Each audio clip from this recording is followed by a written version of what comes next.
Good morning, good morning. Magandang buhay mga kapatid. Welcome back po muli sa ating channel. Ngayong araw po ay magtitimbang po tayo ng mga alaga natin na broiler chicken. Yan. Timbangin po natin. Kasi ito mga ito 35 days na po eh. So gusto natin malaman kung gaano na po kabigat. Patay ito. Grabe.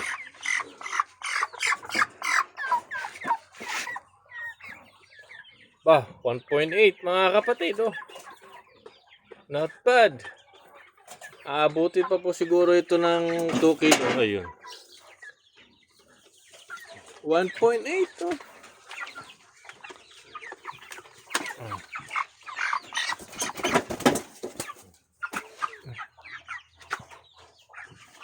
Tingnan natin yung ibang bansot.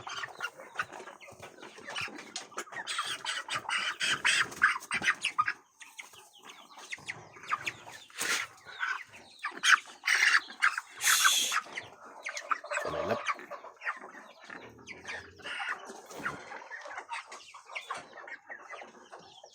Ito 1.5.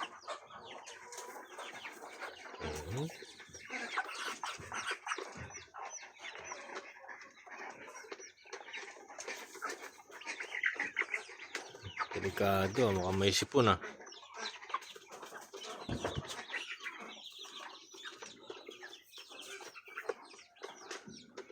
Yan. Not bad mga kapatid. Mabigat na rin po.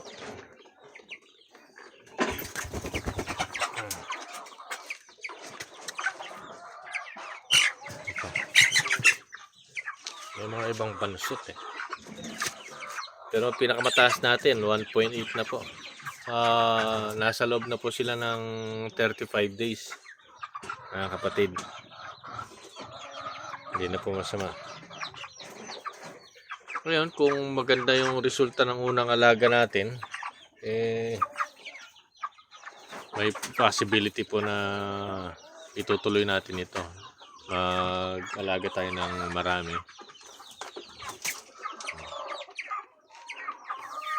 Meron din po mga tinatamaan ng sakit eh. Ito, tulad nito. Yan. Pero hanggang ngayon buhay po. Yung in-order po kasi natin nung una ay 20 heads po ng broiler chicken. Tapos yung seller, dinagdagan niya po ng isa. So palagay natin, ito na yung isa. May sakit siya. Yan. Pero sinusubukan natin siya na gamutin para makabawi. Tignan na natin kung anong timbang niya. Kita niyo yung paa. Nagkulubot yung paa niya. Almost 642 grams. Payat na payat po ito. Samantalang 1.6 na po yung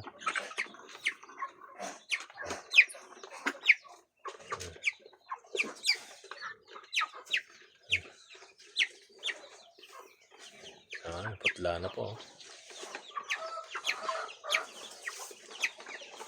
Isa lang naman po yung nakita natin na na mahina. Tapos meron tayong mga 4 na bansot.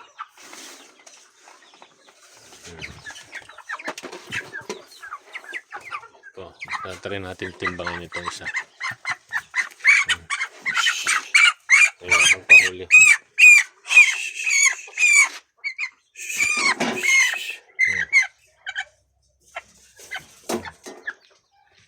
Sa 1.4. Mga bansot natin nasa 1.4. Hindi na po masama dahil 35 days pa lang po.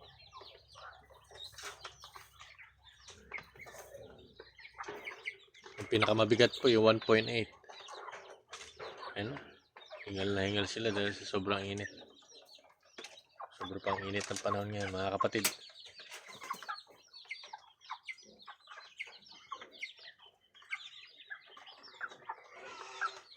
Yun lang po muna. Hanggang dito lang po muna tayo. Sana nakatulong po yung video na ito sa inyo. At gaya po ng lagi natin sinasabi, huwag po tayo mawawalan ng pag-asa. God bless us all po. Maraming salamat sa panonood. Paalam.